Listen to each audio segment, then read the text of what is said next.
विद्यार्थियों, हम शुरू करते हैं। जो सामान्यतः एग्जाम में पूछा जाता है, एंजाइम। कई बार हर बार पूछते हैं एंजाइम के बारे में कि एंजाइम क्या है, एंजाइम की मैकेनिज्म क्या है, क्रियाविधि क्या है, आइसो एंजाइम क्या है, प्रो एंजाइम किसे कहते हैं, और उनकी एक तरीके से क्रियाविधि के अलावा उनके करैक्टर क्या हैं, प्रोटीन से कैसे डिफरेंस हैं, और जो रियल में जो कैटालाइट होते हैं, उत्प्रेरक होते हैं, उत्प्रेरकों से कैसे समानता रखते हैं और असमानता रखते हैं, और प्रोटीनों का जो वर्गीकरण है, उसके एंजाइमों का जो वर्गीकरण है उसके बारे में देखते हैं।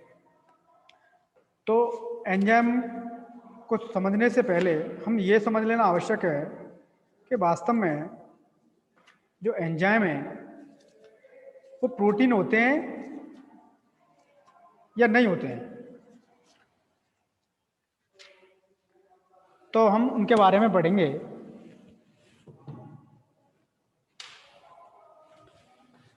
तो सबसे पहले हम देखते हैं कि एंजाइम का इतिहास।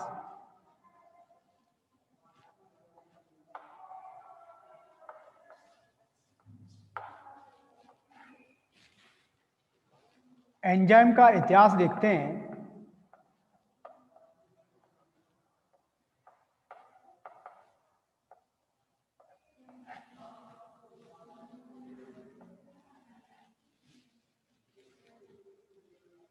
एंजाइमों को हम क्या मानते हैं?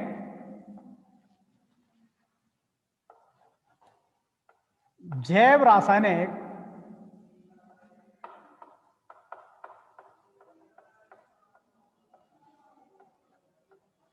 उत्प्रेरक।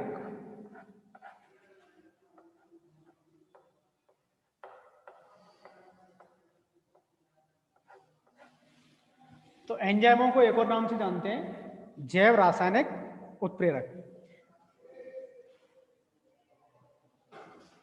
इनके इतिहास में सबसे पहले हम देखते हैं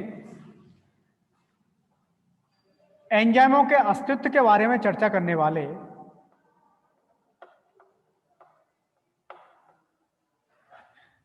एंजाइम के अस्तित्व के बारे में ध्यान रखनी है। ये बर्जीलियस थे।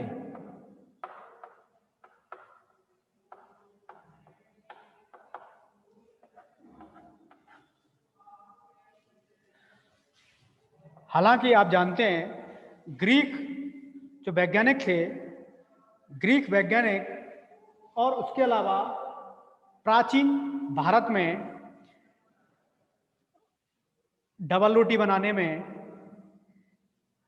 बियर बनाने में, मदरा बनाने में और विभिन्न प्रकार के जो किण्वित उत्पाद थे उनके प्रयोग में पहले से ही एंजाइमों का उपयोग किया जाता रहा है प्राचीन काल से। अब जो जैव रासायनिक उत्प्रेरक हैं उनके अस्तित्व के बारे में सबसे पहले चर्चा करने वाले बर्जीलियस थे, जॉन जैकब बर्जीलियस। तो कौन थे? जॉन जैकब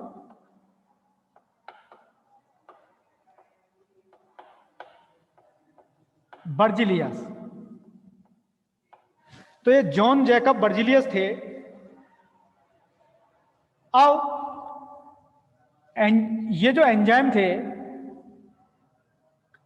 इन्हें एंजाइम देने वाले कुहन नामक वैज्ञानिक थे। एंजाइम नाम देने वाले कौन थे? कुहन। ध्यान रखनी है। अस्तित्व के बारे में चर्चा करने वाले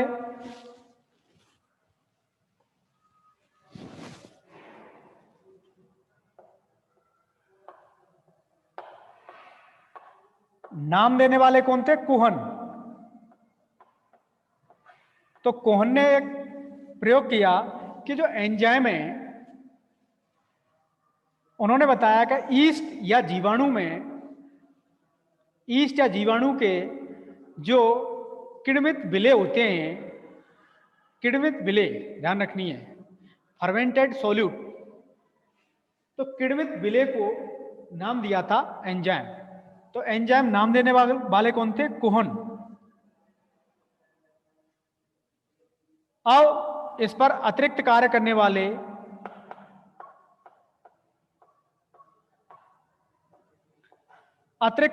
वाले कौन थे? एडवर्ड बुकनर।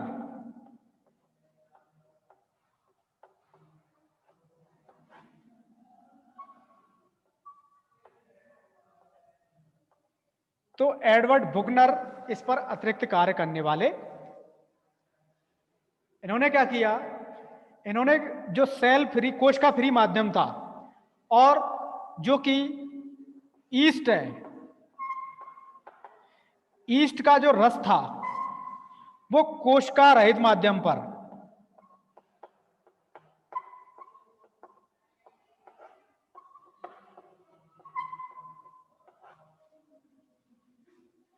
उन्होंने क्या किया? कोशिका रहित माध्यम था और शर्कराओं के लिए ईस्ट के रस का उपयोग किया, तो उनमें फर्मेंटेशन या किण्वन की क्रिया हो गई। ध्यान रखनी है, ईस्ट के रस का उपयोग किया, ईस्ट रस,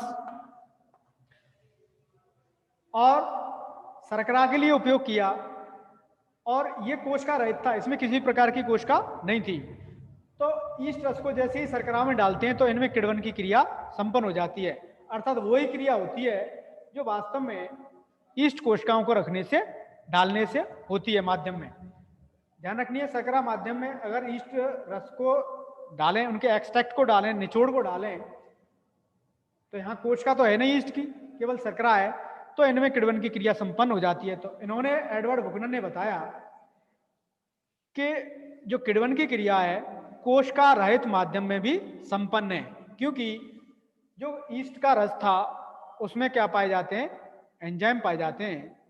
ईस्ट के रस में कुछ ऐसे पदार्थ पाए जाते हैं जो ईस्ट कोशिकाओं द्वारा स्रावित किए जाते हैं, जो शर्करा के किण्वन में काम आते हैं, जो शर्करा के किण्वन में काम आते हैं। ध्यान रखें। अब हम देखते हैं,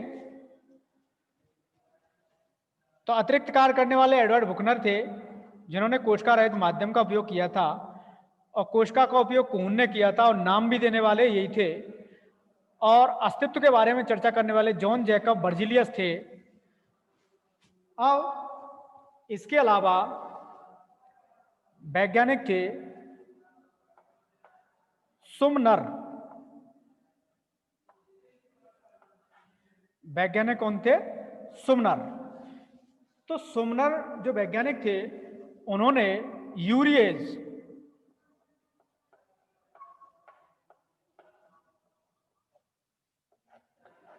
एंजाइम को जैक बीन,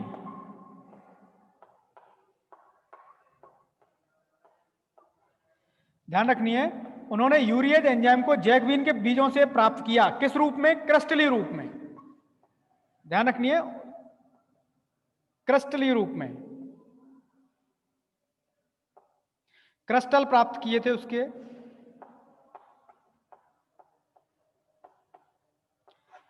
तो उसके क्रिस्टल प्राप्त करने वाले कौन थे? क्रिस्टलीय रूप में कहने मतलब उसका एक तरीके से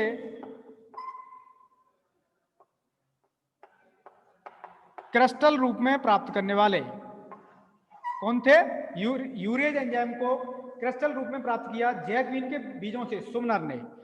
तो ध्यान रखनी है, एंजाइमों का क्रिस्टलीकरण करने वाले वैज्ञानिक भी कौन थे? सुमनर थे। तो अगर आपको कोई पूछता है कि एंजाइमों को क्रिस्टलीय रूप में प्राप्त करने वाले वैज्ञानिक हैं, तो आपको बताना है सुमनर। और एंजाइम का नाम यूरिएज। कहां से प्राप्त किया? जैकबीन के बीजों से। कार्य क्या करता है? ये यूरिया को क्या करता है? यूरिया को तोड़ता है CO2 और NH3 में, कार्बन डाइऑक्साइड और अमोनिया में। तो यूरिया का जल अपघटन करने वाला एंजाइम यूरिएज क्रिस्टलीय रूप में प्राप्त किया सुमनर ने जैकबीन के बीजों से। ये इतिहास है उसका। अब इसके अलावा वैज्ञानिक, में थोड़े साफ कर लेते हैं।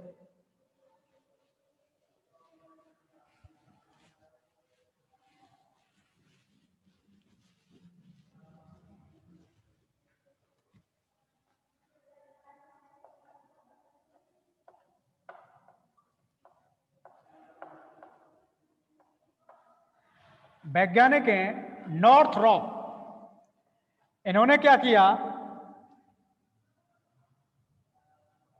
जो ट्रिप्सिन है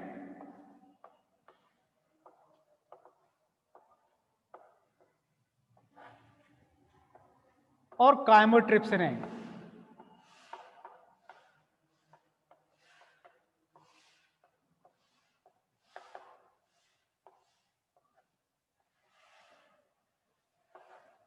ट्रिप्सिन काइमोट्रिप्सिन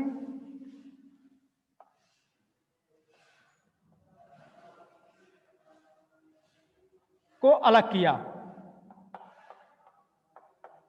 किस रूप में, प्रोटीन में।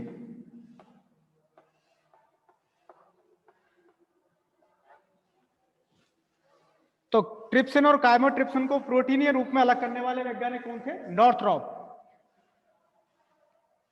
और स्टेनले।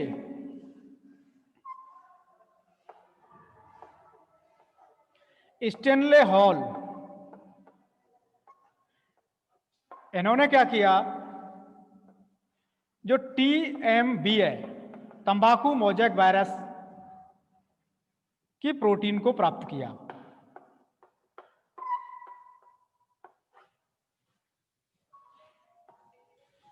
जो TMV वायरस है उसे प्राप्त किया।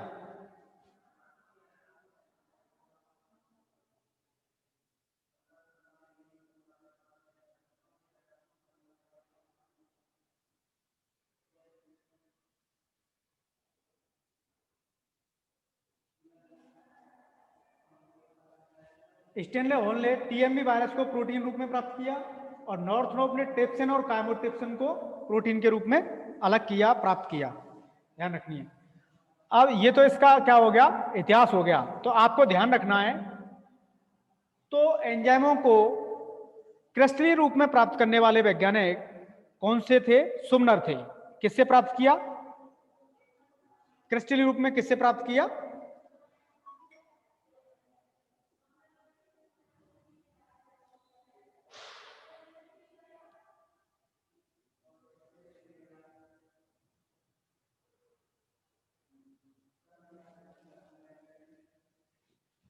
तो एंजाइम का इतिहास, जैव रासायनिक उपयोग, नॉर्थरॉप, ट्रिप्सिन, ये नॉर्थरॉप ने ट्रिप्सिन और काइमोट्रिप्सिन को अलग किया, स्टेनले ने TMV को अलग किया, और हमने कोहन को बताया था कि कोहन ने क्या किया, एंजाइम नाम दिया, और एडवर्ड बुकनर ने उस पर अतिरिक्त कार्य किया, कोशिकारहित माध्यम पर ईस्ट कोशिकाओं के निचोड़ से शर्करा पर किण्वन की प्रक्रिया का अध्ययन किया, और बर्जिलियस ने इनके अस्तित्व के बारे में चर्चा की, और क्रिस्टलीय रूप में यूरियज एंजाइम जो अलग किया वो किसने की, वो किन्होंने किया, सुमनर ने।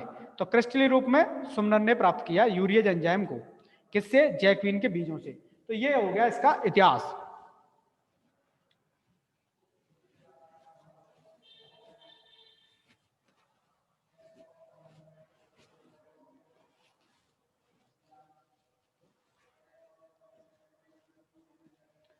अब हम देखते हैं कि जो प्रोटीन है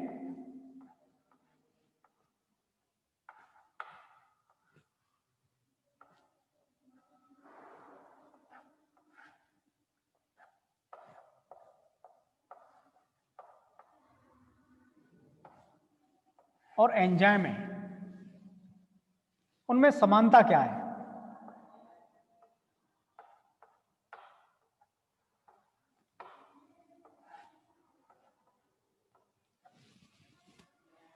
प्रोटीन एंजाइम में समानता क्या है। तो प्रोटीन और एंजाइम में आप जानते हैं, सारे एंजाइम, जितने भी सारे एंजाइम हैं वो क्या है, प्रोटीन है। टोटल एंजाइम प्रोटीन है, परंतु सारी प्रोटीन एंजाइम नहीं है। अब अगर हम ये देखें तो एंजाइम प्रोटीन है, लेकिन प्रोटीन एंजाइम नहीं होते, टोटल प्रोटीन एंजाइम नहीं है। अब इसका मतलब यह है कि सारे जितने भी एंजाइम हैं वो प्रोटीन है, लेकिन एक एंजाइम है राइबोजाइम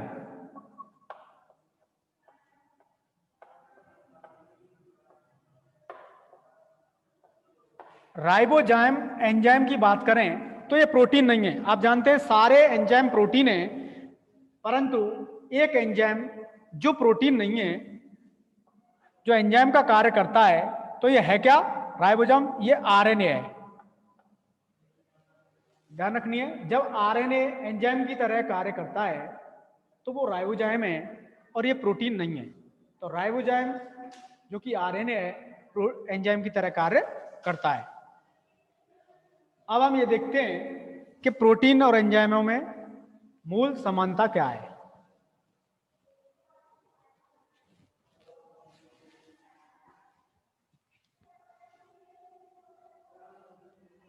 प्रोटीन और एंजाइम दोनों ही अम्ल, क्षार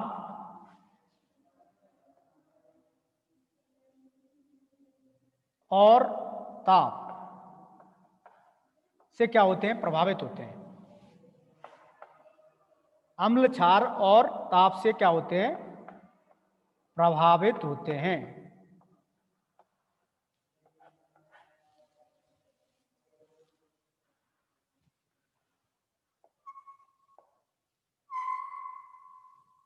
दोनों ही वर्ण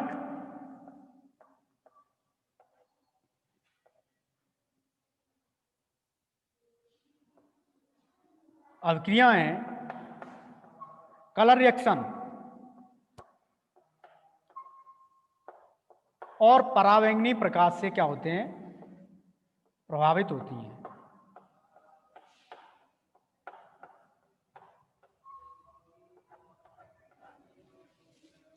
तो वर्ण अभिक्रियाएं भी देते हैं और परावैंगनी प्रकाश से भी प्रभावित होते हैं। तो ये समानताएं चल रही है, ध्यान रखनी है।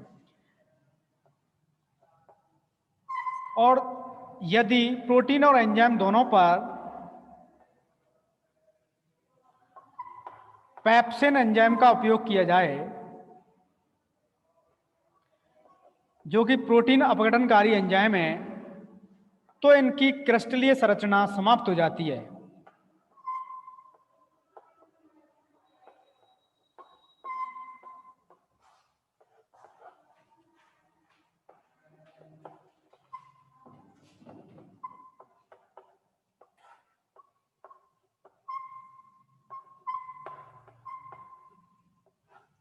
ध्यान रखें, जब पेप्सिन एंजाइम जो कि प्रोटीन अपघटनकारी एंजाइम है, तो प्रोटीन और एंजाइम दोनों ही इससे प्रभावित होंगे, तो ये इनका क्या कर देगा? क्रिस्टलीय संरचना को समाप्त कर देगा, जिससे इनके सक्रिय स्थल भी समाप्त हो जाएंगे, अर्थात इसकी क्रियाशीलता प्रभावित होगी। ध्यान रखनी है।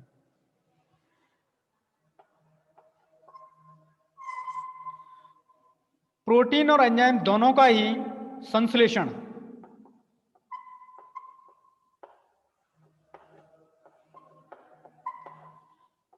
और संग्रहण,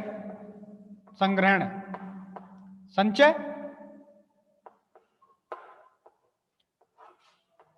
ध्यान रखिए, संश्लेषण सिंथेसिस निर्माण प्रोडक्शन है और संचय स्टोरेज है। तो ये जो प्रक्रियाएं हैं दोनों कहां होती हैं? कहने का मतलब यह है, प्रोटीन और एंजाइम का संचय और संश्लेषण आनुवांशिक नियंत्रण में होता है।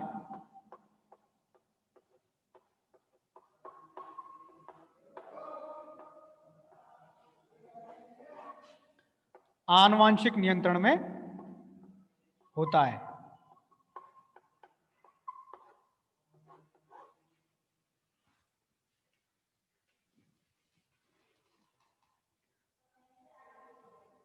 आनुवंशिक नियंत्रण में होता है, ध्यान रखें। तो अब आप इतिहास के बारे में समझ चुके हैं और प्रोटीन और एंजाइम में समानता भी समझ चुके हैं कि प्रोटीन और एंजाइम अम्ल, क्षार व ताप आदि कुछ रसायनों से भी प्रभावित होते हैं। वर्ण अभिक्रियाएं वर्ण अभिक्रियाएं भी देती हैं और परावैंगनी प्रकाश से भी क्या होते हैं? प्रभावित होते हैं दोनों।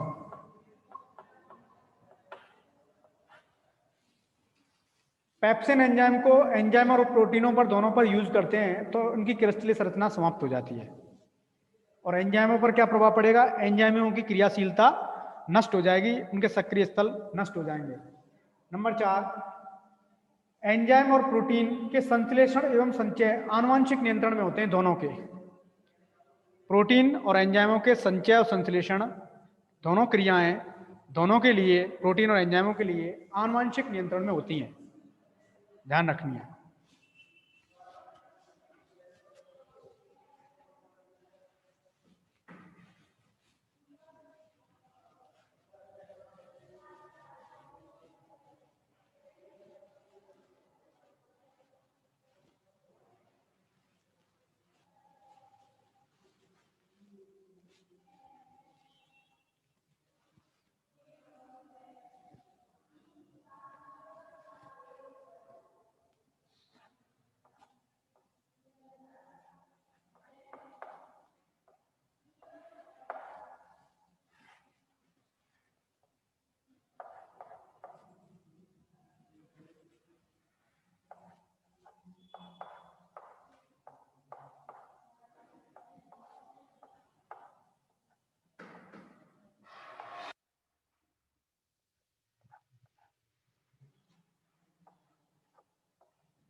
एंजाइम और अकार्बनिक उत्प्रेरक, ध्यान रखनी है।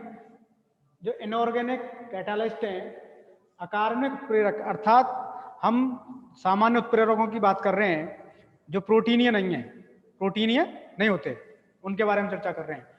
तो जैसे सामान्य धात्विक आयन रहते हैं, ये धात्विक आयन है जबकि ये प्रोटीन होते हैं। तो इनमें हम ये देखते हैं कि इनमें समानता क्या है।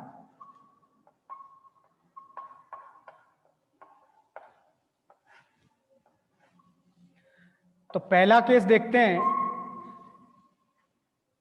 कि दोनों ही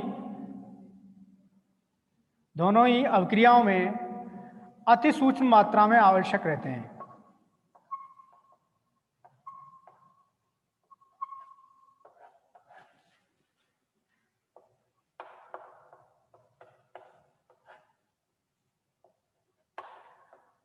अवक्रियाओं में दोनों क्या किस रूप में रहते हैं? अति सूक्ष्म मात्रा में आवश्यक रहते हैं, अर्थात इनकी बहुत ही कम मात्रा की आवश्यकता रहती है किसी भी अवक्रिया के लिए, अकार्बनिक उत्प्रेरकों की और एंजाइमों की।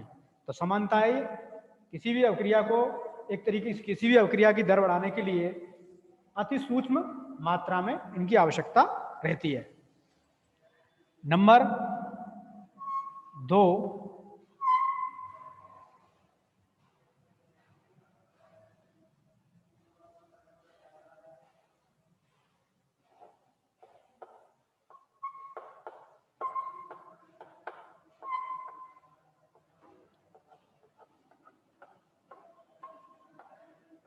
नंबर 2 है कि अवक्रिया के संपन्न होने के बाद, अवक्रिया के समाप्त होने के बाद ये दोनों ही रासायनिक रूप से और मात्रात्मक रूप से अपरिवर्तित रहते हैं, अर्थात खर्च नहीं होते अवक्रिया में,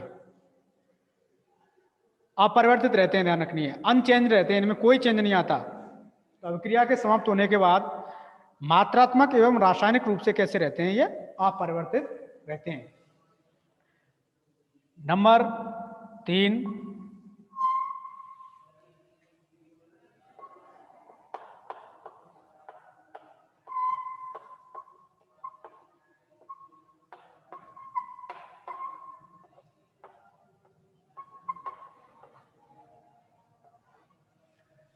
नंबर 3 है दोनों ही अवक्रिया की सक्रिय ऊर्जा को कम करते हैं, अर्थात कम ऊर्जा पर ही अवक्रिया को संपन्न कराने का कार्य करते हैं।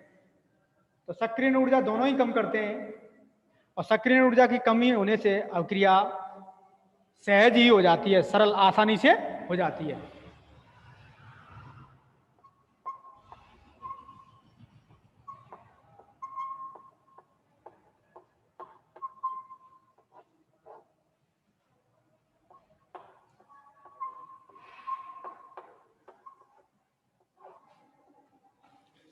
नंबर 4, दोनों ही मध्यवर्ती का निर्माण करते हैं, इंटरमीडिएट का निर्माण करते हैं। मध्यवर्ती से मतलब है कि अभिकारक और उत्पादों के बीच एक मध्यवर्ती अवस्था आती है जो कि किससे बनेगी? एंजाइम और अविकारक। तो दोनों होंगे उसमें एंजाइम, अविकारक और या फिर क्या होंगे, अकार्बनिक उत्प्रेरक और अविकारक। तो कैसे भी ले लो, तो इन दोनों में ही क्या रहते हैं, मध्यवर्ती बनते हैं, जो कि इन दोनों के योग से बनते हैं, यानी कि मध्यवर्ती का निर्माण करते हैं। नंबर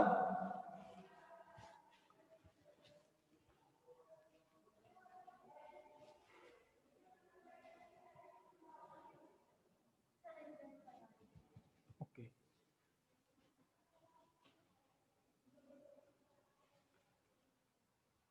विद्यार्थियों दोबारा से ज्वाइन कर लो आप।